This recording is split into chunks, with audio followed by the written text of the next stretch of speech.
Hello and welcome to Tripod, the audio advertising podcast. And in this episode, we give you 5 minutes of expert advice about another audio media choice, digital audio. Okay, for our second type of audio, we turn our attention to digital audio. We defined it in an earlier episode. Let's have an overview. I say brief. I mean, there's a lot out there. An overview of what's available in digital audio. Where do we start? Should we start with streaming services like Spotify? I mean, that's just one, isn't it, of many? Yeah, so Spotify is it's a worldwide streaming platform, and the way Spotify works is that some listeners are paid to receive the service and are ad free on airtime, and other listeners don't pay for the exclusive, so ad exclusive or ad non-ad service, so they receive ads. And you can do several formats on Spotify, from audio through to video, through to sponsorship. So you can target playlists. So you might have a playlist for cooking or for the gym work or whatever. And you can target, quite precisely, because you know where people are because they're connected, what style of music they're listening to, what behaviours there are. So that's on the music streaming side, I guess. But on the radio side for digital audio, unlike broadcast audio or linear radio, where you can do interactions with the presenters and promotions, etc. With digital audio, it is an airtime proposition only, because the feed is what you hear on the radio. So you can't specifically do a digital audio promotion, for example, if that makes sense. So therefore, digital audio is really about targeting your audience. So it's to be clear what the target audience you want to target and what action you want them to take. So digital audio campaigns can be geo-targeted to postcodes, to towns, to regions, or run nationally.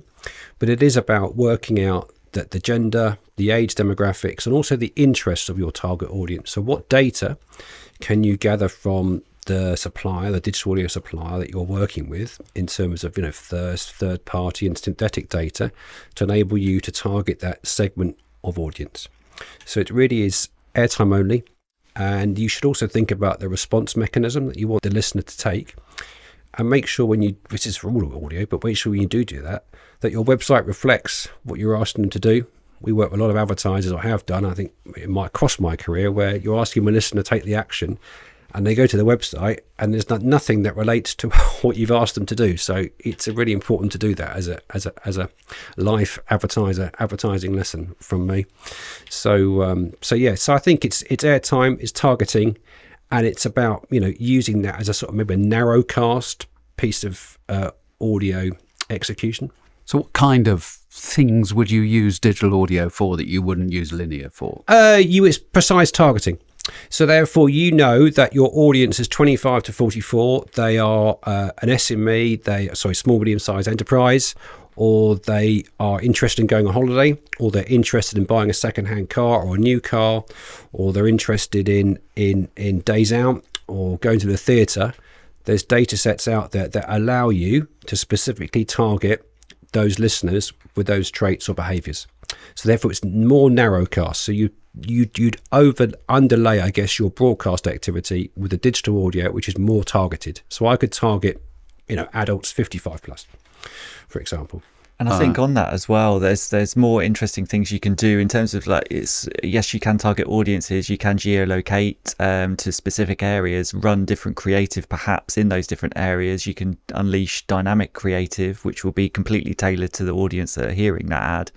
And also we can do at Octave some funky things, like we can understand how fast that connection of that device is moving, so we can understand whether someone's running or whether someone's traveling in a car, and tailor advertising towards their actual mood state at that time, actually what they're doing. And that contextually relevant environment is a lot more powerful place for an advertiser to be in. Someone, if they're on a run, if they're running, they're not going to be watching YouTube or watching something on iPlayer. They're going to have their headphones in and listening to audio. And again, that's being able to target people in these environments where other media can't play, I think is a real powerful place for brands and advertisers. Trisonic's Howard Barham and Octave's Matt Rouse on digital audio. In our next episode, it's podcasts. Hit follow or subscribe so you don't miss that. And for more, visit trisonic.co.uk.